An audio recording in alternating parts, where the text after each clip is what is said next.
In this episode of Jodo Financial, I'm going to tackle the fun topic of sports betting. As an alternative personal finance channel, I'm all about sports betting, and there are definitely ways that you can beat the house. I'll even share some of those tips at the end of this video. But even if you can make money while sports betting, or you're doing it just for fun, there are some major pitfalls that most people don't consider before making their wagers. We'll start with the most significant problem in earning money from sports betting, and that is the tax law that is really unfavorable. The second topic we'll cover is defining the difference between a professional and amateur bettor and what it might mean for you and the tax implications that go along with that. It'll also allow me to share some anecdotes from my time as a professional bettor. All right, let's dig in and start with federal taxes. In any year, remember that you cannot deduct more losses than gains. I'm going to have to do a video in December with all the things that don't carry over from year to year. In a previous video, we talked about Roth IRA maximum contributions. So very important to understand how those calendar years can impact things.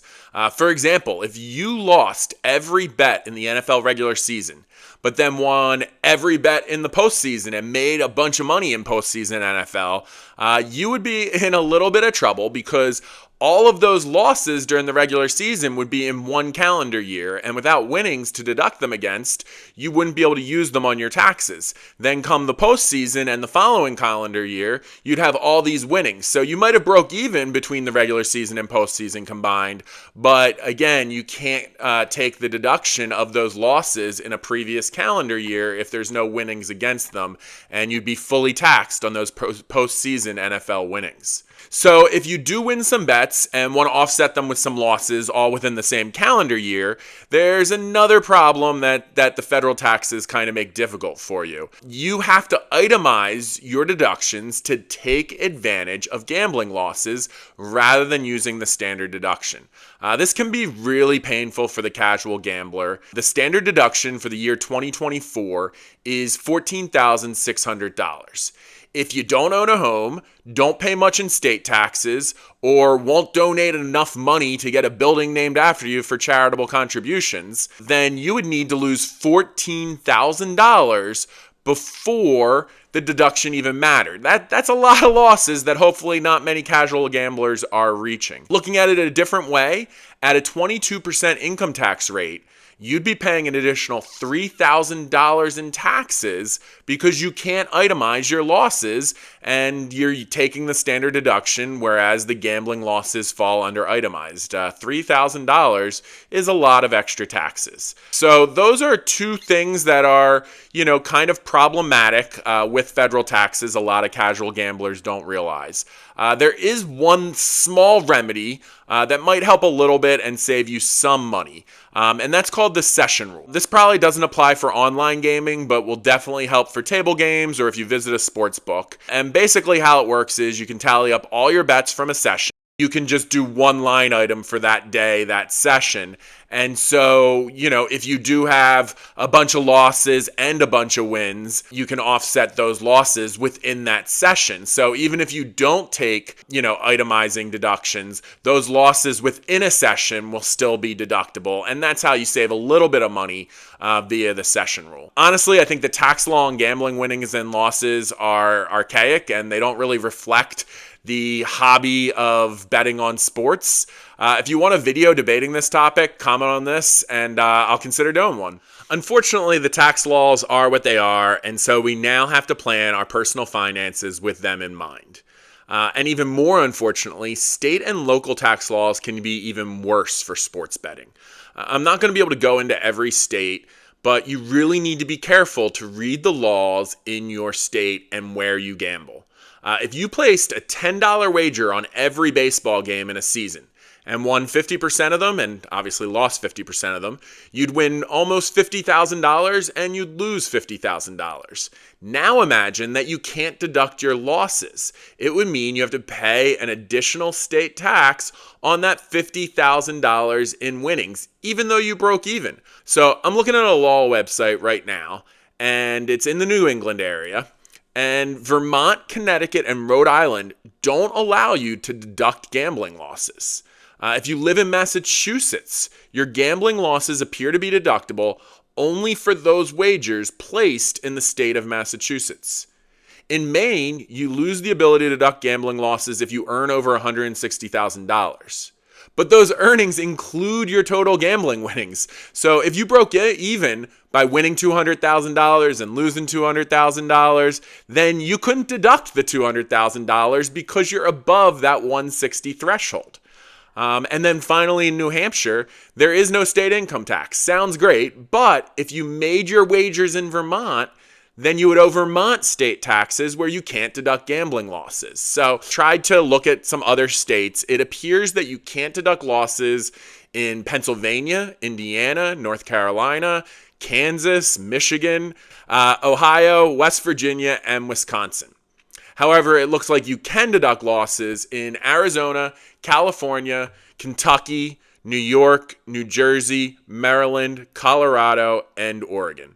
The main message here is know your tax laws before placing a wager. You might say to yourself, well, what if I was a professional gambler? How would that affect my tax situation? So first, and this might be the most obvious, but professionals make money doing what they do. So you need to consistently be able to make money by sports betting and do it repeatedly. All right, so let's assume you are making money and you think you might be a professional. What do you need second? Second, you need to be recording every wager. And if this sounds too burdensome, you're probably not a professional gambler and you won't pass as one for the IRS or your state governments. I would also indicate the reason I made the wager, which for this video, I'll call your edge. And like I said it earlier, I am going to share with you some of my edges that I had from professional gambling. And I did record every bet. And with that, I noted the edge that I had with that bet, the reason that I placed that bet. So the third thing, you need to be able to define what your edge is. A professional is going to have a reason that they're making their wagers.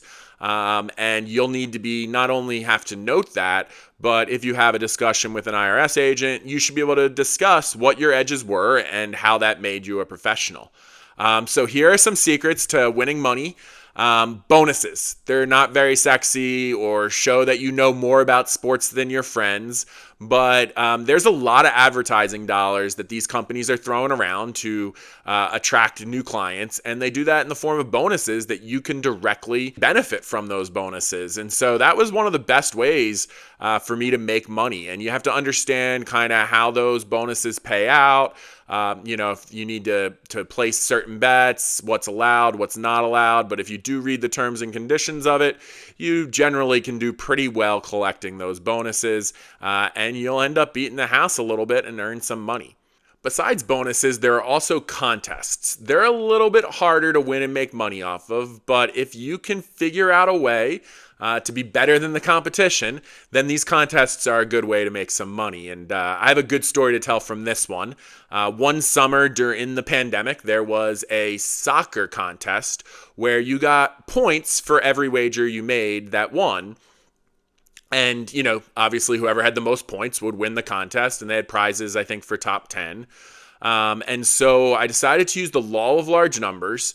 And with that, you got to make sure you make a lot of bets and that they're mostly independent. So what I did was I'd place up to 10 wagers on each soccer match. And I tried to make sure that they were independent wagers, that weren't highly correlated with each other. And, there was about 40, 50 soccer games each day, all over the world. So I was learning about global soccer from, the leagues over in Asia, South America. And this was during the pandemic. So it was a wild time with scheduling, and there was games all over the place. And so, making all of those wagers, I climbed to the top of the ranks, probably made about 5,000 wagers and absolutely obliterated the field. Took first place and won a $6,000 credit. And then there was a U.S. Open tournament only a few months later, and it seemed like most people figured out my trick. because just off of the first day, there was wildly many wagers made, and it was, I think I only won $100 in that contest. So bonuses and contests are a good way to win money, that the house is giving away because they want that sweet, sweet advertising, and they want, new members to come and use their platform. Again, it doesn't prove that you know anything about sports, but it's a good way to make some money. Next up, we have one of my favorites, which is arbitrage. It's a concept we'll talk a lot more about in personal finance, but the basics of arbitrage is it's a can't-lose bet. It's what usually helps make the markets be very efficient, because if somebody notices that there's a mispricing somewhere, they'll try to arbitrage that money so that the markets balance out. And the same thing can happen in sports betting. Especially when there are multiple sports books that all have different payouts for different wagers. Sometimes they might contradict each other. One example that I arbitraged really well was a Christian McCaffrey number of touchdowns over and under. One platform had plus 120 that he would score more than 8 touchdowns, and another platform had plus 120 that he'd score less than or equal to 8 touchdowns. So no matter what happened, I was coming away with plus 120. So, I put down $100 on each bet. So $200 went out, and then I would inevitably win $120 on top of $100. So $220 would come in. So put down $200, not really a wager, and collected $220. So a 10% profit. I probably wasn't using hundreds of dollars. I think the maximum was a couple $1,000s. And, that's what the sports books do to protect themselves when they make pricing mistakes there too. So arbitrage is a great way to make money. And if you find those opportunities, that makes you a professional, because it is free money. So now we get to more into the sports side of, how you can win rather than just the math side. And live game betting is a great way to make some money on the house. The algorithms aren't perfect. So if you watch enough of a sport, you can sometimes figure out what the odds should be in a certain situation. And if the sportsbook don't reflect those odds, you might be able to get in there and place a few bets that are really favorable for you. But with betting, you have to keep in mind that even a favorable bet won't pay out 100% of the time. You got to find them repeatedly, and then over the course of a long period of time, you'll be beating the house. So my favorite sport for live betting is baseball. The situations are very repeatable, very predictable, bottom of the 8th, men on second and third, down by 3 runs. So if you watch it enough and kind of look at the lines, you should be able to figure out when there is a mistake there. And so thanks for viewing this video. I love sports. As you can tell, I'm a big Philadelphia sports fan, and go Crawley Town over in the EFL. I'm glad we got to combine some personal finance and my love of sports in this video. If you liked what you saw here, then please subscribe and check out my other videos. For Jodo Financial, I'm Joe Davis. And remember to make your money work for you so you don't have to.